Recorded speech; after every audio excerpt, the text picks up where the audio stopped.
ஆதாயத்திற்காக அணுகுபவர்களை தான் ஆதரிப்பதில்லை என்று நடிகர் ரஜினிகாந்த் கூறியிருக்கிறார். அவருடைய பேச்சு குறித்து அரசியல் கட்சி தலைவர்கள் தெரிவித்த கருத்துக்களை பார்க்கலாம்.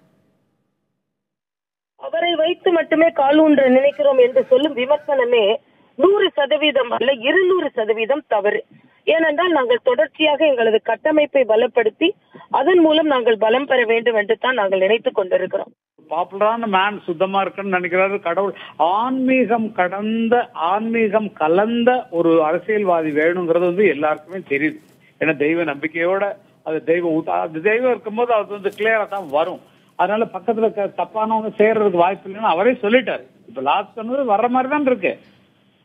அது மாதிரி நான் பண்ணும்போது அதுக்குரிய ஆட்கள் வர முடியாது, அவங்க எல்லாம் இப்பவே விலகி போயிடுங்க அப்படின்னு சொல்றதுக்கு காரணம் என்னன்னா, அந்த மாதிரி லாபத்தை எதிர்பார்க்காமல் வரக்கூடியவர்கள் வர வேண்டாம், சேர வேண்டாம், உங்களுக்கு அந்த மாதிரி எதிர்பார்ப்போட வராதீங்கன்னு தான் சொல்றாரு. தவிர இது சூசகமா மறைமுகமா அவர் வரப்போறதுக்கான அறிகுறி என்பது எனக்கு உள்ள தெரியும்.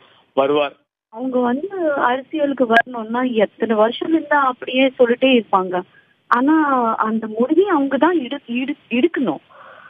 அவங்க எப்போ இருக்கிறாங்க, எப்போ அது ஒன்னும் தெரியாது. அப்ப கூட அவங்க எல்லாருமே சொல்றாங்க பிஜேபியோட போறாங்க.